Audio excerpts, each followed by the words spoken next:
आप सभी को मेरा नमस्कार। तो दोस्तों, आज मैं आपके लिए इस वीडियो में तुलसी महारानी की कहानी लेकर आई हूँ। तो प्रेम से बोलिए तुलसी महारानी की जय हो। दोस्तों, एक समय की बात है, एक गांव में एक ब्राह्मण और ब्राह्मणी रहते थे जिनके कोई संतान नहीं थी। ब्राह्मण सुबह रोजाना नदी में स्नान करने जाता और घर आकर पूजा पाठ करता था। एक दिन ब्राह्मण नदी पर गया और स्नान संध्या की, फिर घर जाने लगा तो पीछे से किसी ने आवाज दी कि बाबा मैं भी आऊं।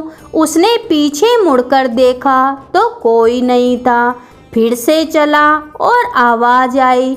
उसने कहा कोई दिखता तो नहीं है और बोला कि भूत प्रेत हो तो मत आना, कोई देव हो तो आना। इतने में 5 वर्ष की कन्या आई और बोली कि बाबा मैं आपके घर आऊं। उसने उसकी अंगुली पकड़ाई और उसको अपने साथ घर लेकर आ गया।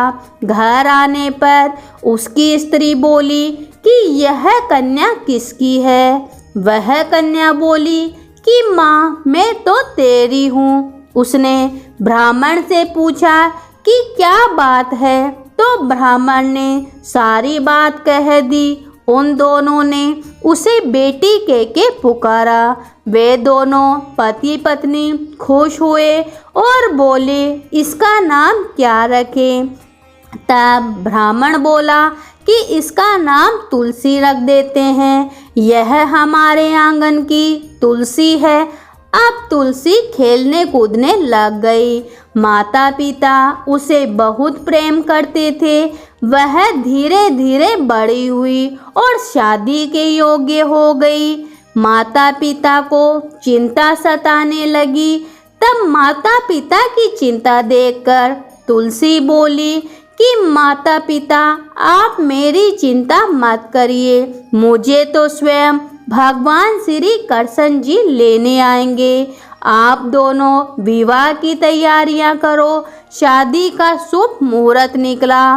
कार्तिक शुद्धि एकादशी के दिन तुलसी जी का विवाह शालिग्राम जी के साथ हुआ और तुलसी जाने लगी। उसके माता पिता रोने लगे, बेटी हम तुम्हें कहाँ लेने आएंगे।